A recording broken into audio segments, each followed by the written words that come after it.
hari ini kami memang menyelenggarakan diskusi khususnya di ruangan itu tentang netralitas ASN, TNI, dan Polri. Kita menjaga komitmen khususnya di DKI Jakarta supaya seluruh stakeholder baik ASN, TNI, dan Polri itu memegang teguh netralitas sehingga tidak akan membuat kebijakan atau keputusan yang menguntungkan ataupun merugikan salah satu kandidat atau pasangan calon.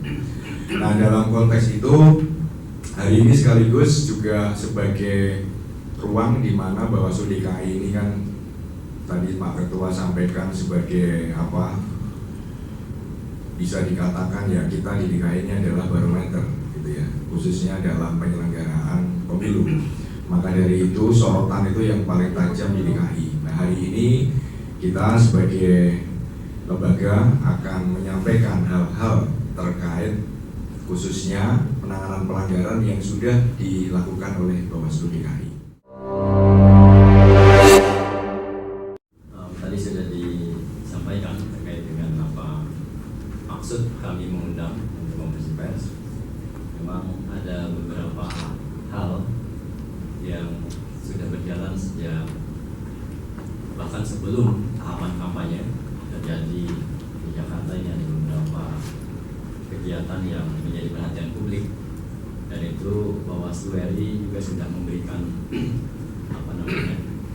tugas kepada kami di Bawaslu DKI untuk melakukan tindak lanjut dari hal-hal yang sudah berkembang luas di media. 1-2 minggu yang lalu mungkin juga di antara rekan-rekan media yang ada di sini yang juga bertanya kepada kami, dan kami sampaikan masih dalam proses gitu, karena memang tantangan itu nggak mesti hari ini terjadi kemudian diminta komentar semua bisa kita jawab hari ini, karena ada proses yang perlu kita lakukan. Sehingga mungkin ini sudah beberapa minggu sudah kita laksanakan prosesnya. Sudah ada hasilnya terkait dengan tadi yang disinggung Pak Beni, penanganan desa bersatu yang dilaksanakan di Senayan ya, di Gelora apa namanya. Assalamualaikum warahmatullahi wabarakatuh. Salam sejahtera kita semua. Sebagai penyelenggara pemilu, Bawaslu Provinsi DKI Jakarta sebagaimana amanah dan perintah Undang-Undang Pemilu, kami memiliki tugas, wewenang, dan kewajiban untuk melakukan pencegahan dan penindakan terhadap segala bentuk pelanggaran pemilu. Maka dari itu, berkaitan dengan kegiatan Deklarasi Nasional Desa Bersatu untuk Indonesia Maju yang dilaksanakan oleh Desa Bersatu pada tanggal 19 November 2023 di Indoor Multifunction Stadium atau Indonesia Arena, Bawaslu Provinsi DKI Jakarta telah menindaklanjuti informasi awal yang diterima dengan segera melakukan penelusuran. Kami melakukan penelusuran kepada beberapa pihak, yaitu Indonesia Arena, Sekretariat APDESI atau Asosiasi Pemerintah Desa Seluruh Indonesia, Sekretariat APEKNAS atau Asosiasi Badan Permusyawaratan Desa Nasional, dan berkoordinasi dengan Dirjen Politik dan Pemerintahan Umum Kementerian Dalam Negeri untuk mencari fakta dan bukti-bukti. Sehingga kemudian berdasarkan hasil penelusuran dan bukti-bukti, kami menilai dan menetapkan telah terjadi dugaan pelanggaran terhadap pelaksanaan kegiatan tersebut. Upaya berikutnya adalah kami melakukan pemanggilan dan klarifikasi terhadap beberapa pihak, yaitu Sunan Buhari, Ketua Panitia Pelaksana; kedua, Saudara Indra Utama, yaitu Ketua Asosiasi Badan Permusyawaratan Desa Nasional; ketiga, Saudara Widi Hartono, yaitu Ketua Dewan Pengurus Nasional Persatuan Perangkat Desa Indonesia; berikutnya Saudara Irawadi, Ketua Asosiasi Kepala Desa Indonesia; Saudara Arifin Abdul Majid, Ketua Asosiasi Pemerintah Desa Seluruh Indonesia; Saudara Iis Hairudin, selaku penanggung jawab unit Indonesia Arena di GBK; selanjutnya Saudara Indra Maulana, selaku event organizer pelaksana acara; dan selanjutnya Saudara Zikri, selaku Kasubdit Bina Pemerintahan Desa.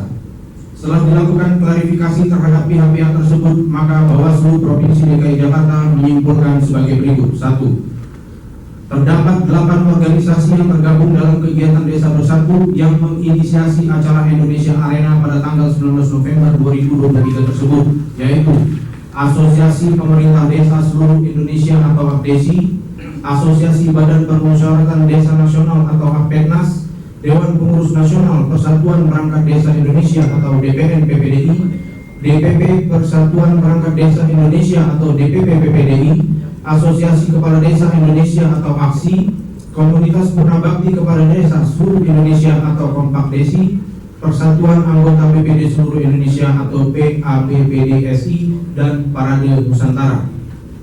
Berdasarkan keterangan hasil klarifikasi, pada awalnya memang acara tersebut direncanakan untuk deklarasi terhadap salah satu pasangan calon presiden dan wakil presiden. Akan tetapi mendekati hari H, berdasarkan pertimbangan dan koordinasi, acara tersebut dikembalikan pada konsep semula, yaitu silaturahmi nasional, sehingga tidak ada acara deklarasi. Walaupun pada pelaksanaannya masih saja terdapat diantaranya name tag dan narasi dari MC yang bersifat deklarasi atau keberpihakan kepada peserta pemilu pasangan calon nomor urut 2. 3. Sunan Buhari selaku Ketua Panitia Kegiatan Desa Bersatu dan Sekretaris APDESI dalam klarifikasinya menyatakan jika kegiatan deklarasi itu merupakan kesalahan mereka dan berjanji tidak akan mengulanginya lagi. Berdasarkan hasil kajian terhadap bukti-bukti serta kesimpulan yang didapat, kami menyatakan kepada pihak-pihak yaitu para kepala desa dan para perangkat desa yang hadir pada kegiatan tersebut telah terbukti melanggar pasal 29 huruf B dan pasal 51 huruf B Undang-Undang Nomor 6 Tahun 2014 tentang Desa, yang pada pokoknya menyatakan soal larangan membuat keputusan yang menguntungkan diri sendiri, anggota keluarga, pihak lain, dan atau golongan tertentu. Dengan demikian, kami Bawaslu Provinsi DKI Jakarta akan memberikan peringatan kepada APDESI atau Asosiasi Pemerintah Desa Seluruh Indonesia, kemudian DPN PPDI, Dewan Pengurus Nasional Persatuan Perangkat Indonesia, lalu DPP PPDI, Persatuan Perangkat Desa Indonesia, dan AKSI, Asosiasi Kepala Desa Indonesia, agar tidak melakukan kegiatan yang sama di kemudian hari dan merekomendasikan kepada Kementerian Dalam Negeri untuk ditindaklanjuti sesuai dengan peraturan perundang-undangan. Kemudian agar menjadi perhatian bahwa sanksi yang terdapat pada Undang-Undang Pemilu selama kampanye tidak hanya bersifat administratif, tapi juga sanksi yang bersifat pidana. Oleh karena itu, kami sangat berharap kepada semua pihak yang diwajibkan untuk bersikap netral agar dapat bekerja sama dalam rangka mencegah terjadinya pelanggaran dalam pemilu, khusus kepada kepala desa, perangkat desa, badan permusyawaratan desa, termasuk aparatur sipil negara. Kami mengingatkan agar tetap berkomitmen menjaga netralitas supaya pemilu dapat berjalan damai dan berintegritas. Demikian yang dapat kami sampaikan pada konferensi pers hari ini. Kami ucapkan terima kasih pada rekan-rekan media. Assalamualaikum warahmatullahi wabarakatuh. Salam sejahtera untuk kita semua. Hasil penanganan pelanggaran terkait acara deklarasi nasional Desa Bersatu ya, teman-teman media. Sekaligus saya mengupdate juga bahwa di DKI Jakarta khususnya Bawaslu itu sudah menangani 3 perkara ya. Yang pertama itu pelanggaran administratif pemilu ya, yang waktu itu menjadi terlapornya adalah DPP Partai Amanat Nasional, dan itu sudah kami putuskan. Hasilnya yang pertama kami memberikan teguran, lalu juga merekomendasikan kepada Komisi Penyiaran Indonesia ya, untuk ditindaklanjuti soal iklan yang di televisi gitu ya, yang lagu yang pan itu. Lalu yang kedua itu ada laporan masyarakat, yaitu terkait dugaan DPT fiktif ya, yang sudah kita sidangkan dan sudah kita putuskan bahwa KPU Kota Jakarta Selatan melakukan pelanggaran administratif ya, terkait ini dalam proses pencocokan dan penelitian terhadap 2 nama, Tan Englo dan Tan Ensyong. Lalu yang terakhir secara khusus, memang hari ini kami sengaja karena kasus desa deklarasi nasional Desa Bersatu ini kan menjadi sorotan publik, maka secara khusus kami konferensi pers pada sore hari ini. Barangkali itu yang bisa kami sampaikan. Kalau ada pertanyaan bisa disampaikan. Ya, itu memang sekarang lagi dilakukan pendalaman dan kajian oleh teman-teman Bawaslu Jakarta Pusat. yang sudah dilakukan oleh teman-teman Jakarta Pusat kan sekarang lagi melakukan klarifikasi ya, terhadap pihak-pihak terkait. Ya, tentu ini dalam masih proses sehingga kami belum bisa melakukan keterangan pers ya, karena belum selesai penanganannya. Lalu yang di Jakarta Utara itu memang sudah ada rekomendasi ya, itu dari kecamatan melalui Bawaslu Kota itu kepada Komisi Perlindungan Anak gitu ya.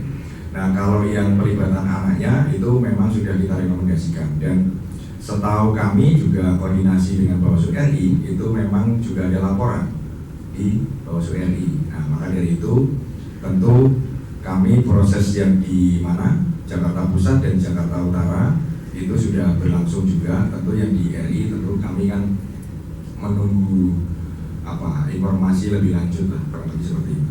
Tapi yang jelas kalau di Jakarta Pusat itu sedang dilakukan pengkajian lah kalau bahasa di dalam mekanisme penanganan pelanggaran kita. Terus di Jakarta Utaranya sudah ada rekomendasi sebenarnya. Gitu. Sementara itu kalau di dua tempat ya, khusus untuk Mas Gibran ini. Nah, ini Mas Gibran yang ditanyakan terus ini ya. Semakin ditanyakan Mas Gibran semakin tinggi ratingnya gitu. Ada yang lain? Yang bagi-bagi sembako itu Pak, voucher sembako 15.000 itu tadi belum. Voucher sembako. Mungkin Pak Regi bisa. Laporan hasil pengawasan sementara kami bahwa memang tidak dilakukan melalui skema bagi-bagi minyak goreng. Jadi tidak seperti itu. Bahkan kami sempat menelusuri Ibu Sriatun kalau tidak salah ya, yang muncul di media itu, yang dinyatakan dalam media tersebut, Ibu Sriatun mengatakan bahwa di situ ada bagi-bagi minyak goreng. Nah, hasil penelusuran kami ketika kami mewawancara beliau melakukan klarifikasi bahwa sebenarnya tidak dengan skema bagi-bagi minyak goreng, tapi melalui bazar. Nah, melalui bazar ada kupon dan pembagiannya melalui skema bazar itu. Sampai sejauh itu yang bisa kami sampaikan ya berdasarkan laporan hasil pengawasan kami. Dimensi kontestasi, tentu kami sudah melakukan upaya-upaya mitigasi ya dalam hal ini, melakukan sosialisasi, melakukan pencegahan dengan himbauan. Sosialisasi pun itu kami juga melakukan banyak ya, bukan hanya dengan Bawaslu sendiri ya, tapi juga dengan seluruh stakeholder yang ada, tokoh masyarakat, tokoh agama, bahkan terakhir juga di kampus dan kita ada deklarasi di Fatahillah.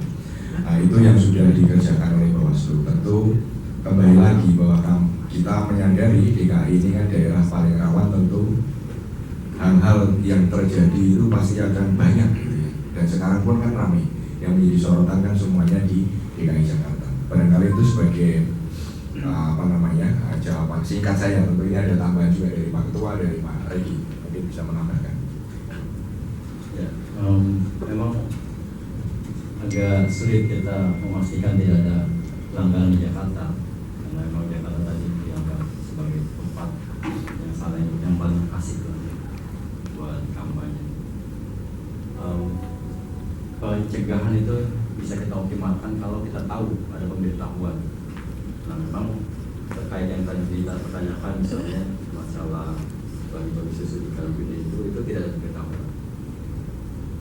Nah, untuk memastikan ke depan itu tidak terjadi, bahkan kita untuk meminimalisir hal itu, kita sudah membuat instruksi kepada Bawaslu Kota Jakarta Pusat dan Jakarta Selatan untuk hadir di Car Free Day setiap pagi, minggu pagi. Nah, nanti dari kita juga, dari Bawaslu Provinsi juga akan ada bagi waktu bergantian gitu, untuk memastikan pencegahan kita bisa optimalkan di lapangan. Minggu lalu Pak Burhan hadir di Car Free Day.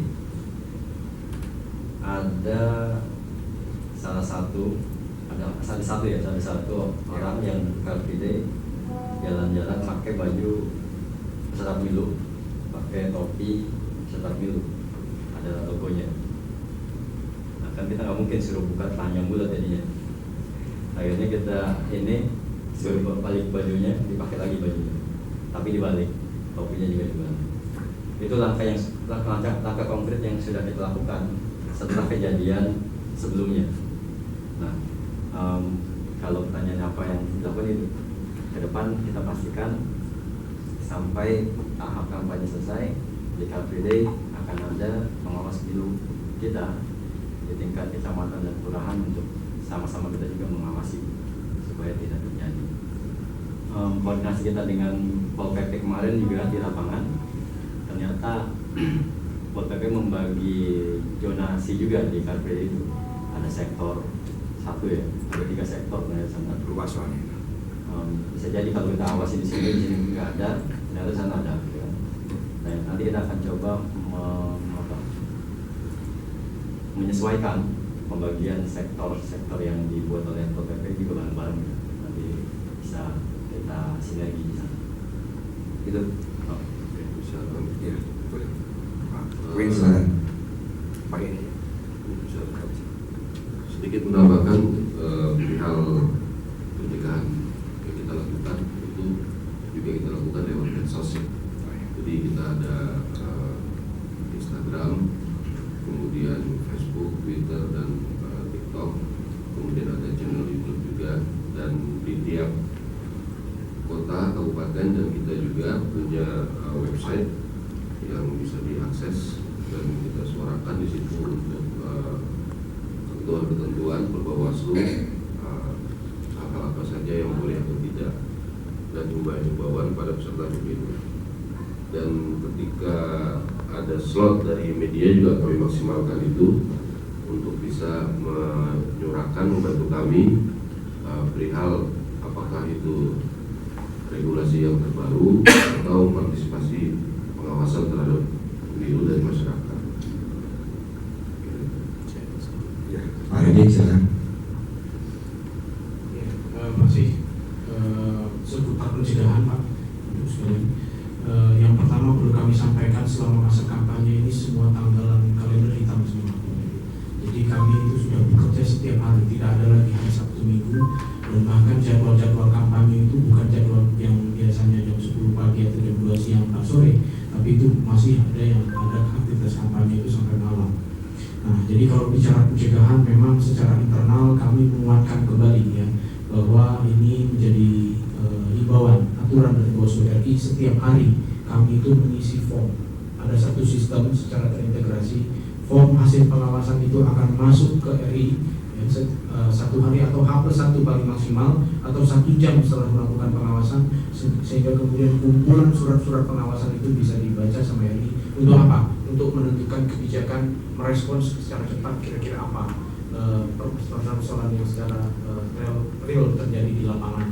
Ya, kemudian yang kedua, apalagi upaya pencegahan ya hari ini Pak, ini merupakan salah satu upaya pencegahan kami. Kami berkoordinasi karena untuk menegakkan aturan supaya penyelenggaraan pemilu sesuai dengan aturan lain, tentu kami tidak bisa sendiri. Kami membutuhkan pihak-pihak lain. Kami berkoordinasi dengan semua, masuk dengan media dan semua pihak supaya bisa saling bahu-bahu, saling bantu, sehingga pelanggaran pemilu itu tidak terjadi, tidak menjadi sesuatu yang kemudian harus menghabiskan energi. Kalau kita semua saling berkoordinasi, saling bahu-bahu, maka mungkin akan kita bisa kedepankan pencegahan terlebih dahulu dengan menghimbau dan surat menyurat yang sudah sering kami sampaikan juga tidak hanya kepada peserta pemilu, tapi juga ke beberapa pihak yang menjadi stakeholder.